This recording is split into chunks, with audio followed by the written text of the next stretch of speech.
এটা এরকম সবার নিরাপত্তার স্বার্থেই বারবার আমরা প্রশাসনের মুখোমুখি হয়েছি।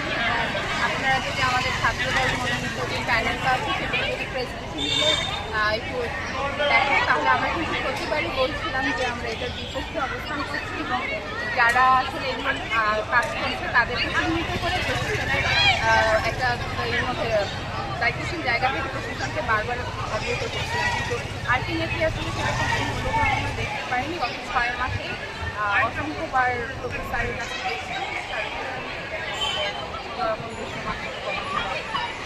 আসলে এই যে কাদা সরাসরি এবং এই একটা দলের একজন নারী একজন ব্যক্তিকে নিয়ে পোস্ট দেওয়ার পরে যে কেউ যদি স্টেটাস যায় সেটা আসলে সে কীভাবে এটাকে খণ্ডাবে?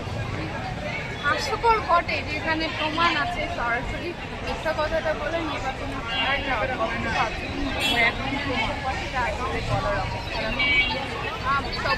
বলবো এটা জাতীয়তাবাদ ধারণ করে মনে হয় যে বাংলাদেশে এখন একটা স্থিতিশীলতার রাজনৈতিক বিরাজমান রয়েছে, কারণ বাংলাদেশ আফগানিস্তান বাংলাদেশ ভারত হতে যাচ্ছে না, বাংলাদেশে থাকা তবে ডাকসু কেন্দ্রিক কিছু কথা বলা যেতে পারে। ডাকসু কেন্দ্রিক আমরা এই জিনিসগুলোর কাছে অন্তত ঢাকা বিশ্ববিদ্যালয়ের মতো জায়গায় মেয়েরা যেন নিরাপদে থাকতে পারে আমার প্রাথমিক ইশতেহারের মধ্যে এই জিনিসটা এবং কার্যত আমার যেহেতু এক্সপিরিয়েন্স আছে এগুলো নিয়ে কাজ করে আমি কার্যত আমার এই পরিবর্তনটা আনতে পারছি না।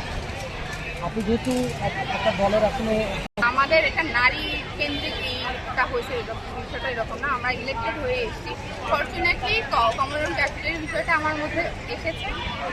হ্যাঁ, দলীয়ভাবে যদি বলতে চান আমি ছাত্র বিষয়ের সম্পাদক, স্টুডেন্টদের নিয়ে কাজ করা আমার দায়িত্বের মধ্যে পড়ে।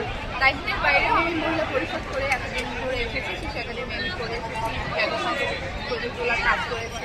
তো তখন থেকে আমার এক্সপিরিয়েন্স আছে নারীদের সুরক্ষার জন্য কীভাবে কাজ করতে হয়, হাইফি নিয়ে কীভাবে কাজ করতে হয় এবং সাইবার ট্রেনিং ইস্যুগুলো নিয়ে কীভাবে কাজ করতে হয়। তো হ্যাঁ, এই দিক দিয়ে যদি বলতে চান অবশ্যই এক্সপিরিয়েন্সের ভিত্তিতে আমি কাজ করতে পারবো এবং সামনে ডাক্তার কেন্দ্রিক যদি বিজয় লাভ করি বা যারাই থাকুক না কেন তাদের পাশে থাকার জন্য ইচ্ছাটা কিন্তু তারা যদি মনে করেন যে আমি ওই ক্ষেত্রের জন্য দেবো তারা অবশ্যই একদম সরি টু সে একদম মনে হয় না ওদেরকে পর্দায় দিয়ে আপনি এখানে জিজ্ঞেস করেন একটা মেয়ে বলবে একদম মেয়ে পর্দায় দিয়ে মানে ঘিরে দেয় এবং তারা যেসব কর্মকাণ্ড করে তারা যখন ফুলের মালা দিয়ে থানা থেকে একজন অপরাধীকে তাকে আসামিকে নিয়ে আসে সেই বাংলাদেশে তাদের অস্তিত্ব থাকার কোনো কথাই থাকতে পারে না, সেটা তো ঢাকা বিশ্ববিদ্যালয়ের মধ্যে যায়।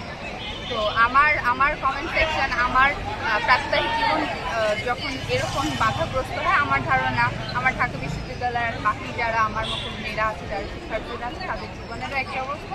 তো ডাক্তারের মতো জায়গায় তারা কতটুকু আসলে গ্রহণযোগ্যতা পাবে এটা পরের বিষয়, কিন্তু পার্সোনালি যদি বলেন ওই জায়গাগুলোতে আসলে কাজ তাদের করতেই হবে, এটা বলতেই পারি।